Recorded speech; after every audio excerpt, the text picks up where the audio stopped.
Bienvenidos al programa Consumo e Inversión. Durante la próxima media hora, quien les habla, Alexis Cruz y Raúl Hernández. Estaremos conversando con nuestro invitado, Javier Tavares, economista agrícola del Ministerio de Economía, Planificación y Desarrollo. Javier, bienvenido a Consumo e Inversión. Muchísimas gracias, Alexis. Muchísimas gracias, Raúl, por la invitación a su programa. Javier, agradecido. Recientemente ustedes dieron a conocer un diagnóstico del sector agrícola. Y ahí viene una pregunta obligada. ¿El sector agropecuario sigue siendo un sector importante en cuanto aporta al Producto Interno Bruto de la República Dominicana y además en la generación de empleo, tanto directo e indirecto? Bueno, Alex, definitivamente sí, en realidad. Pero ver solamente el sector en los macro, ¿no? En los números macro, que puede reducir un poquito la importancia que realmente tiene. Pero para explicar esto mejor vamos a pasar a los datos directamente. Bien, lo primero es que el sector agropecuario durante el 2016-2023 tuvo un crecimiento de un 4%, incluso por encima del resto de la economía. Y su aporte durante ese periodo sobre el PIB fue de un 5.6%, representando para el 2023, en términos de empleo, un 7.9% de todas las personas empleadas en el país, para el cuarto trimestre de 2023. Sin embargo, hay que tomar en cuenta que cuando vemos el sector y donde se desarrolla sus actividades, que precisamente en las zonas rurales, pues entonces el sector se vuelve un aliado estratégico del desarrollo rural del país, porque toda la mano de obra que necesita se encuentra en las zonas rurales, que realmente son las más deprimidas del país. Segundo, el aporte que hace el sector agropecuario en el comercio internacional es significativo. Estamos hablando que una cuarta parte de las exportaciones nacionales dependen directamente del sector agropecuario, si tomamos el capítulo del 1 al 24 dentro del sistema armonizado, además de que es un elemento necesario para la soberanía y seguridad alimentaria de la República Dominicana. Por lo tanto, en términos de contribución al comercio, contribución al PIB, contribución al empleo y las inversiones que se realizan en las comunidades rurales donde se desarrolla el sector agropecuario, que lo convierte en un aliado estratégico, convierte el sector agropecuario en un pilar de suma importancia para la economía dominicana. Sí, me recuerdo que en esos meses de pandemia era de los pocos sectores que se mantenía, obviamente, en producción y todo el mundo trancado en consumo. Incluso podría decir que el adjetivo que puede tener el sector agropecuario durante el tiempo de pandemia es de resiliencia. O sea, porque estamos hablando que fue el único sector que durante el 2020, en plena pandemia, con sequía, con tormentas, creció un 2.8%. Bueno, el único sector que realmente creció durante la pandemia. Y es un fenómeno que pasó en gran parte de América Latina, lo cual traduce que el sector agropecuario, en momentos en que realmente se necesita, responde. Mira, y la República Dominicana, ¿en qué sigue siendo competitiva en términos de producción agropecuaria?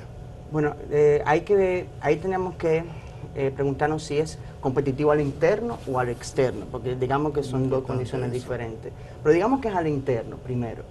¿Qué produce la República Dominicana? Es una cantidad variada de productos que conocemos, de la cual en una parte importante de ellos somos autosuficientes. En el caso personal de la pecuaria, por ejemplo, la carne de res, nosotros producimos el 90% de lo que consumimos. Pollo, más del 90%. Huevos, el 100%. ¿No?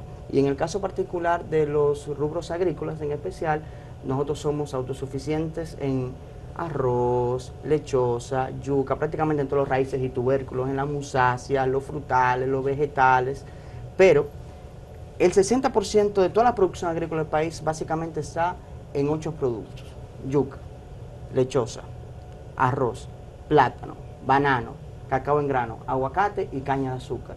Y esa importancia va relativa a lo que aporta en el valor bruto de la producción agrícola nacional.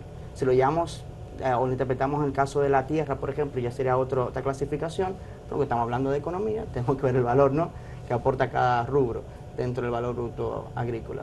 Y si somos competitivos, bueno, a lo interno, todos los productos que yo he mencionado hasta ahora sí pueden dar respuesta en términos de abasto y de competencia internacional dentro del mercado nacional. Ya fuera sí tenemos que replantearnos otras cuestiones, por ejemplo, como el caso del banano, que está enfrentando problemas importantes en el mercado internacional, temas de productividad, temas de fuertes competidores ahora, que anteriormente se dedicaban a la producción de banano tradicional, ahora están trabajando con el banano orgánico. Lo mismo está pasando con el cacao, por ejemplo, tenemos grandes retos en la cadena de valor del cacao, lo que tiene que ver con la transformación para agregar valor, el mismo tema de las plantaciones que se están poniendo viejas en realidad, falta todo un proceso de transformación productiva. Entonces ya en el tema de comercio exterior con estos productos sí hay que tener otra mirada, pero si a lo interno vamos bien. En ese aspecto, ¿cómo se ha comportado el comercio exterior del sector agropecuario, básicamente exportaciones, y cómo estaría la balanza comercial agropecuaria del país? Es una buena pregunta, doctor. Pues mira, le comunico que durante el 2016-2023, tomando en cuenta que fue el último estudio que realizamos al interno del Ministerio de Economía, las exportaciones agropecuarias crecieron un 2.8%. Estamos hablando que sobrepasan los 2.700 millones de dólares para el 2023. Básicamente más del 40% de esas exportaciones están basadas en dos productos, lo cual un poquito dentro de la poca diversificación, ¿no?, pone en riesgo un poco las exportaciones agropecuarias ante vaivenes que pueden ocurrir en el mercado internacional, porque entre bananos, plátanos y cigarros sostiene más del 40% de las exportaciones durante el periodo 2016-2023. Y esa alta concentración no solamente lo vemos a nivel de productos, sino también a nivel de mercados. Estamos hablando que más del 70% de las exportaciones de República Dominicana va hacia Haití y los Estados Unidos. Y en términos de la balanza comercial, entonces ahí tenemos que ir a las importaciones. Las importaciones crecieron 10% en promedio durante el 2016-2023. Estamos hablando que prácticamente 4 veces más que lo que crecieron las exportaciones. Y eso ha llevado a un desequilibrio de la balanza comercial agropecuaria importante. Estamos hablando que actualmente para 2023 hablamos de un desbalance, un déficit de igual manera de más de 2.700 millones de dólares. Muy importante. Mira, y sobre innovación tecnológica, ¿cómo va la innovación en temas de cosecha, secado y la transformación de alimentos? Vale. Yo creo que el tema de la adopción tecnológica es una deuda que se ha tenido con el sector históricamente. Mientras lo que vemos, ¿no?, lo que seguimos muy de lleno, cómo ha sido la evolución de la agricultura a nivel internacional, ya no ni siquiera estamos hablando de la agricultura 2.0, que es agricultura que está basada en la agricultura digital, que el manejo de grande cantidad de datos para mejorar los procesos de siembra y cosecha. Tampoco ya no estamos hablando tanto de la agricultura 3.0, que es la que viene directamente con drones, automatizaciones. Ya se está hablando de agricultura 4.0, donde ahí entra en juego la inteligencia artificial, entra en juego la robótica, ya lo podemos ver en países como Estados Unidos, China, Japón, Corea del Sur.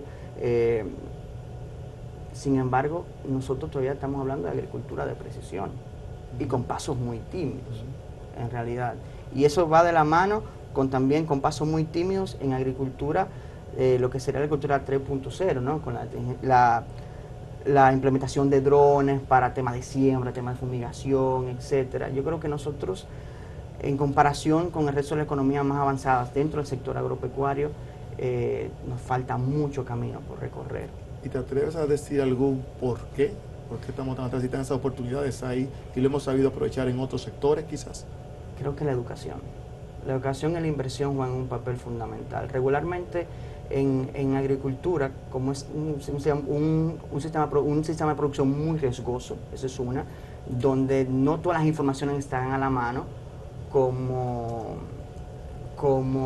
existen en otros sectores, entonces cuesta más adoptar tecnología. Y en ese aspecto, las políticas públicas juegan un papel y un rol esencial en esto, porque si a través de políticas públicas nosotros podemos desde el gobierno comenzar a enseñar esas nuevas tecnologías, que digamos que el Estado sea el propulsor de esa nueva tecnología y que a partir de ahí se vayan añadiendo a nuevos productores, agricultores, etcétera, la vayan absorbiendo y serán replicadores de esa tecnología, pues entonces efectivamente ahí podríamos hablar de que el proceso podría ser un poquito más acelerado.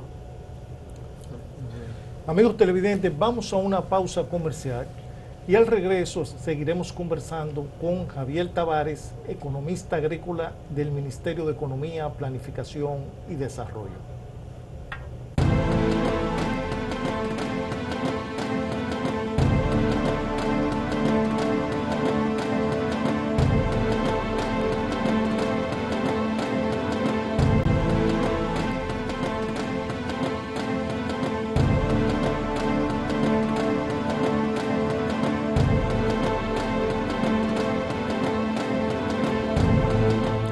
Estamos de regreso en Consumo e Inversión y en el día de hoy estamos conversando con Javier Tavares, economista agrícola del Ministerio de Economía, Planificación y Desarrollo.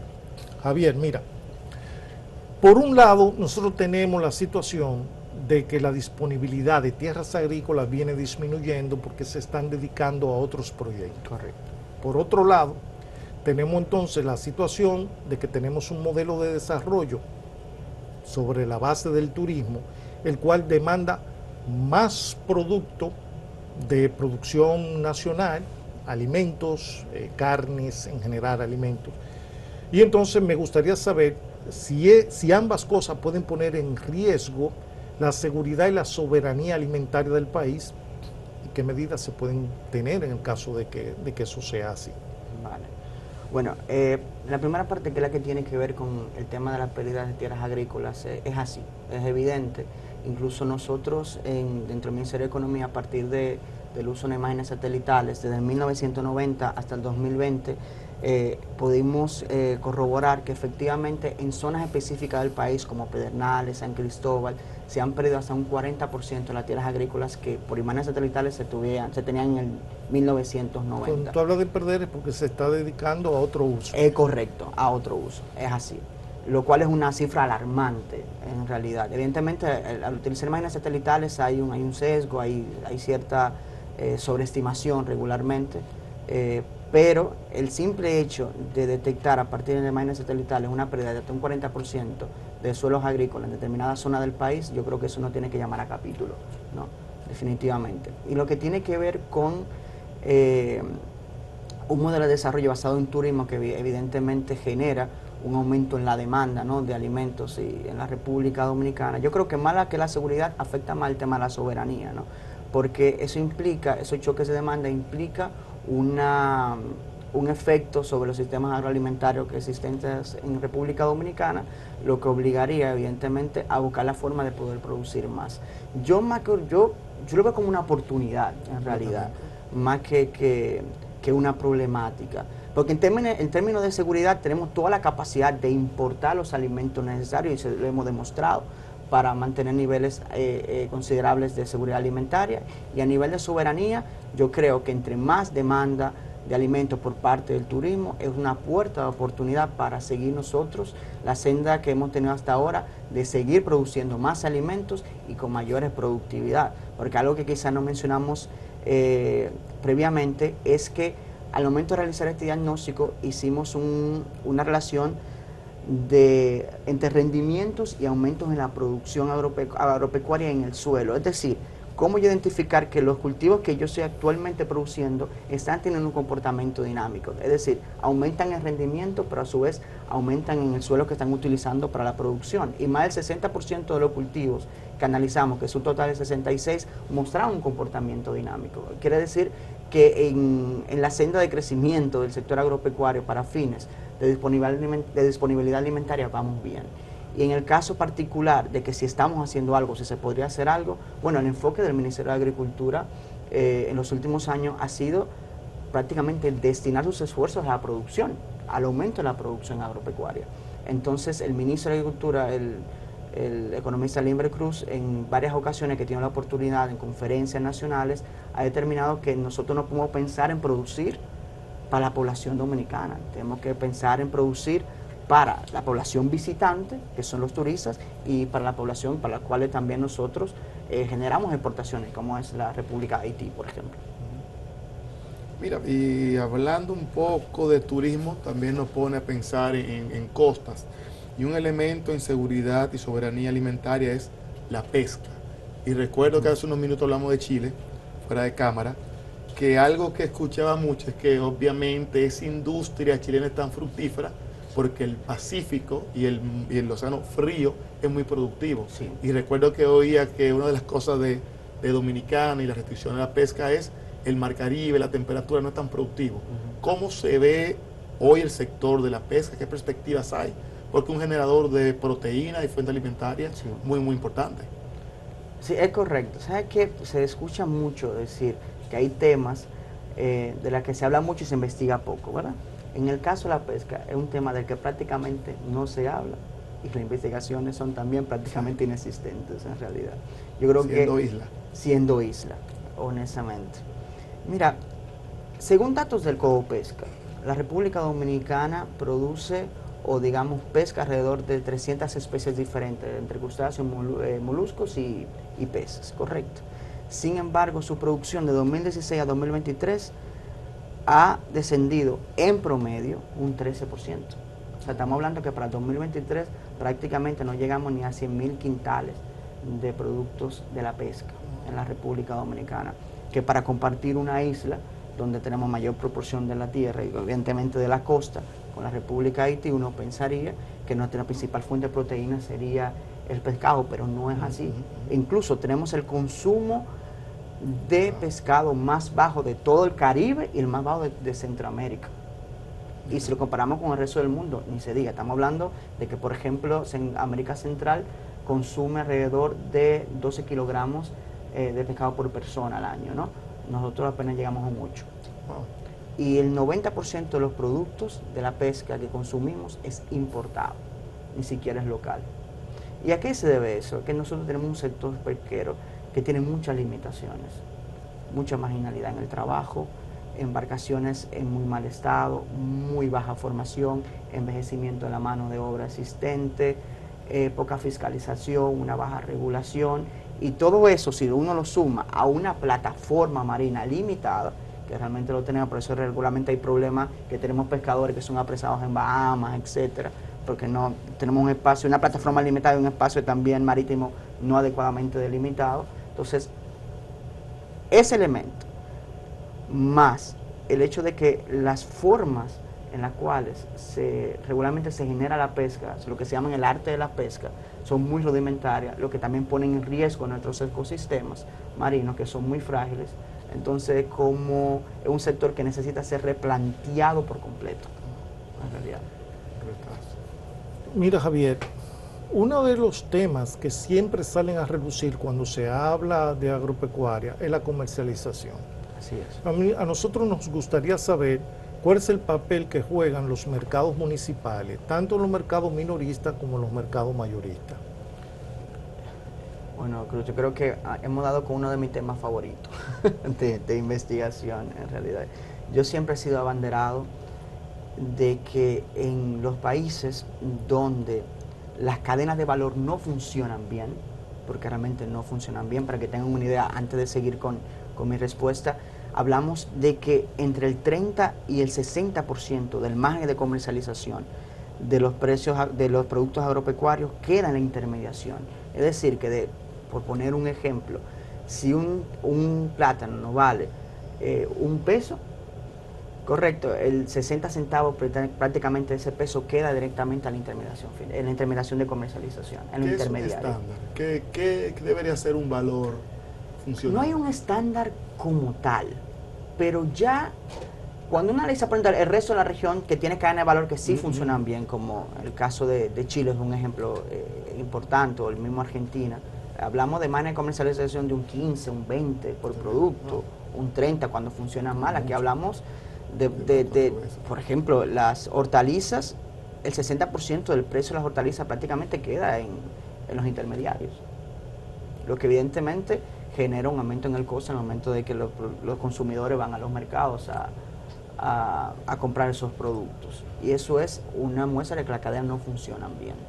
Entonces, en el tema de qué papel pueden jugar los mercados municipales, muchísimo, sobre todo cuando hay pequeños y medianos productores, porque los pequeños y medianos productores quizá no tengan las capacidades que tengan los grandes de formalizar contratos, por ejemplo, de cerrar negocios a mediano e incluso a largo plazo con cierta siembra. Los productores pequeños y medianos siempre necesitan inmediatamente vender sus productos, ¿no?, para capitalizarse y seguir produciendo. Entonces, si no hay esa facilidad de acceso a los mercados, entonces inmediatamente o tienen que recurrir a intermediarios, ¿correcto?, o a pérdida de sus cultivos. Sin embargo, si existieran los mercados municipales, existen, ¿no?, pero si funcionaran adecuadamente, esos mercados municipales serían la plataforma para que los medianos y pequeños productores pudieran vender sus producciones en la zona.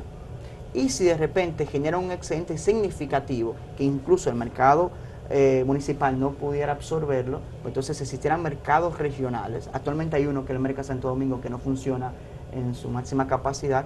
Si existieran mercados regionales adecuados, excedente de un mediano productor, podría ir a esos mercados regionales que son realmente mercados mayoristas y de esa manera poder facilitar, ¿no?, la venta de sus productos sin tanta intermediación. Amigos televidentes, vamos a una pausa comercial y al regreso seguiremos conversando con Javier Tavares, economista agrícola del Ministerio de Economía, Planificación y Desarrollo.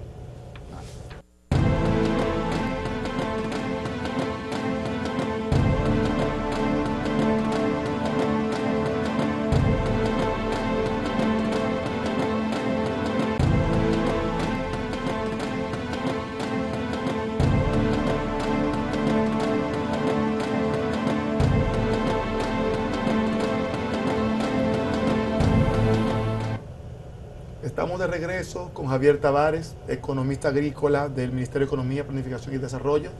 Javier, quiero retomar donde nos quedamos para entender qué le hace falta al Mercado Santo Domingo para poder ser un mercado completamente funcional y efectivo. Bueno, lo primero es inversión. Definitivamente toda la infraestructura del Mercado Santo Domingo tiene que seguir mejorando, tiene que seguir expandiéndose, porque la idea es que el Mercado Santo Domingo tiene que ser el centro de prácticamente de acopio de negocios y de venta que pueda suplir a toda la región del Gran Santo Domingo, incluyendo San Cristóbal, Baní o la provincia de Peravia en general, Monte Plata, y actualmente eso no sucede de esa manera. Hay un tema de logística, hay un tema de inversión. Pero puede ser una combinación entre inversión pública y privada. Totalmente, totalmente. Y en realidad yo considero que a veces más privada que pública, porque ya el terreno está, ¿no?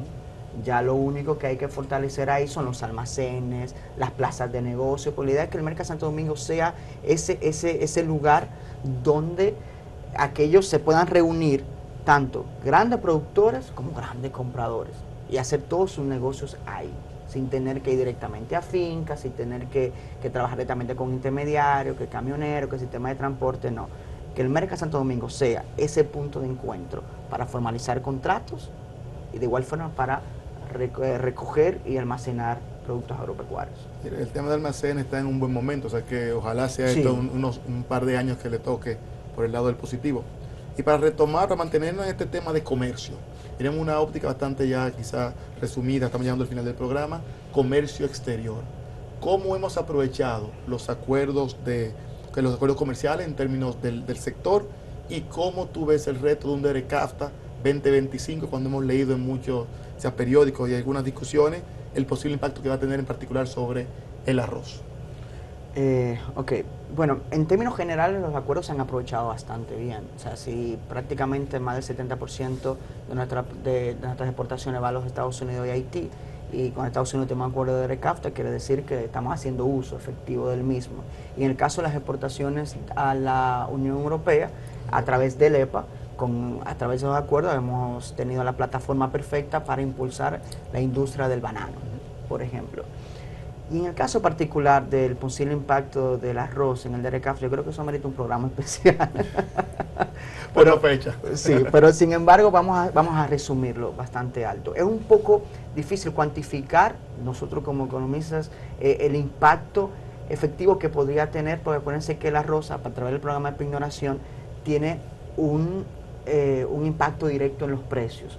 Por lo tanto, antes de poder yo cuantificar, ¿no?, el impacto que tendría la entrada masiva de arroz importado, habría que primero aislar el efecto que ya tiene la pignoración en los precios y en el consumo en la República Dominicana, y luego aislado ese efecto y cuantificado, entonces yo podría más o menos, o podríamos identificar o cuantificar el impacto de las importaciones masivas, ¿no?, del DERECAFTA o de arroz a partir del DERECAFTA que ya vence este año. Sin embargo, lo más importante aquí es entender que estamos hablando de un competidor que produce 10 veces más arroz que la República Dominicana, que es un consumidor interno de arroz prácticamente insignificante. Estados Unidos consume 11 kilogramos de arroz por persona al año. Nosotros consumimos más de 75 kilogramos. Correcto. Estamos hablando de un competidor que a través de sus políticas públicas agropecuarias, conocidas como Farm Bill, que tienen algunos impactos a nivel nacional, algunos estatales y algunas incluso a nivel de county, de condado, que van desde seguro agropecuario, van de préstamos de garantía de exportación, tienen programas de retrasos de venta, tienen protección a desajustes en los precios, tienen protección también a desajustes a los ingresos futuros, o sea, son una producción completamente protegida, condiciones que nosotros no tenemos. Aparte de todo, son mucho más productivos. Entonces son condiciones completamente desiguales. Javier, ya nos queda un minuto y no quiero terminar el programa sin hacerte una pregunta. El país tiene una meta de hambre cero para el 2028. ¿Cómo se pudiera afectar el alcanzar esa meta? El cambio climático, disponibilidad de agua y otros procesos que se pueda dar. ¿Podemos cumplir con la meta con producción interna o tendríamos que importar para poder cumplir con esa meta? Para cerrarlo y serlo más breve, el problema de República Dominicana no es de disponibilidad de alimentos ni de estabilidad en el tema de seguridad alimentaria. Es un problema de acceso a los alimentos. ¿Y cómo mejoramos el acceso a los alimentos? Fortaleciendo las cadenas de valor e impulsando un sistema de mercados municipales que dé acceso a los pequeños y medianos productores agropecuarios para que las personas puedan acceder a alimentos más baratos. Es así. Muchísimas gracias, Javier, por tu participación acá en el programa. Sí, muchísimas gracias por acompañarnos. Te esperamos próximamente para con los otros temas que tenemos con el CAFTA en la mesa. Así lo haremos. Amigos televidentes, nos veremos en una próxima entrega de Consumo e Inversión.